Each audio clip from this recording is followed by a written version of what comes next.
here, so thank you. Okay. My name is Gregangelo, and I'm a whirling dervish. Now, the clip you just saw is of me performing that dervish for Cirque du Soleil a few years back.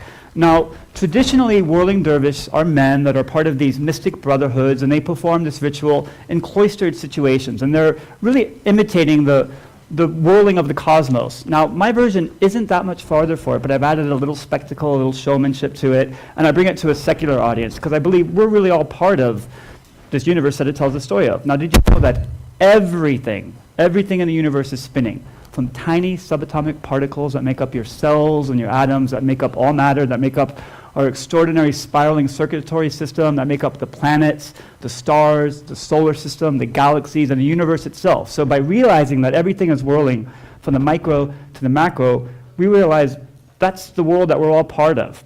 Now, it's the first story that has ever been told, and it will be the last. Now, meanwhile, back on Earth, we are just consumed with the greedy obsession of attaining wealth and fame and the unattainable journey to the fountain of youth and strange notions of beauty. We've even gone so far as to take the most intimate of self-expression, such as song and dance, and turn it into these vicious battles that we all watch and applaud on television. And it really strips our soul and makes our own unique selves become this sort of a sport. Now, the good news is that if you stand back and look through that status quo, you'll realize the world is still spiraling around us, and that the true wealth is in each and every one of us. Now, when I was a young man developing the whirling dervish, like I was probably 13 or 14 years old, I worked really hard. I found myself touring all over the world, and before I knew it, other artists started gravitating towards me, asking me, "How are you making a living doing what you love?" Well, I wasn't quite sure, so I started mentoring these artists, and we started developing new acts, and then we ended up forming our own company that we called Velocity Circus. And together, we started creating works out of nothing and sort of creating a demand for our own services. Here we are working in our studio where we work every day creating things. Here we are getting ready for a show backstage, and in full bloom on stage at one of our numerous shows.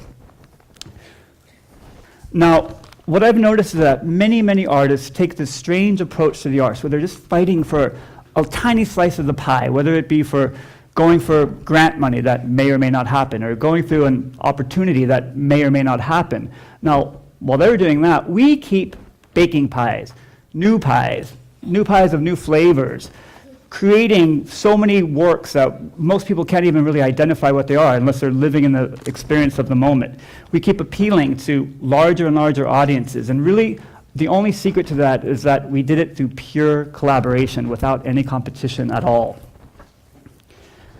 Now, soon we found ourselves sort of more in the international market, collaborating with other companies, which has been really joyful. This image is of a painting by an artist from India named Raghava. He took a great risk in collaborating with us because we actually painted right on top of his painting, and together we created something quite spectacular. Now, he's gone on to collaborate with a lot of other artists in his community as well. So we were now a full-fledged arts and entertainment company with all the circus elements sort of as a, peppered through there as a continuous ingredient in it all. We're still bringing sort of these very precious moments to audiences all over the world.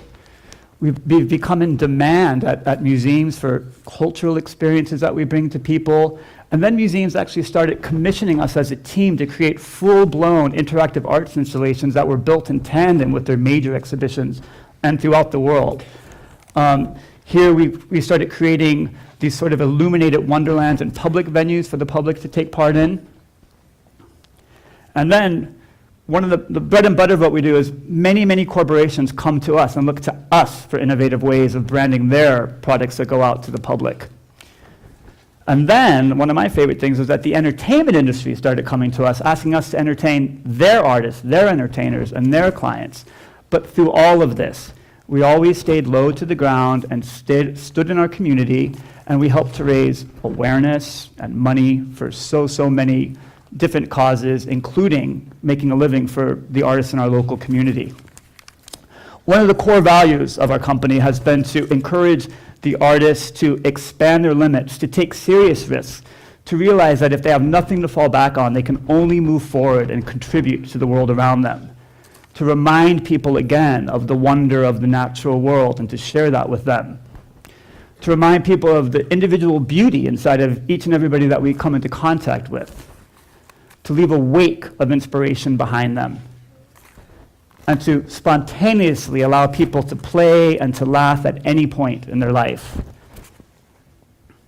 That joy has been something that we've been spreading for a long time. Now I encourage each and every one of you to find your passion, to hone your skills, to make a living doing what you love, and to contributing it to the world. Because I know for a fact that there is true wonder in each and every one of you.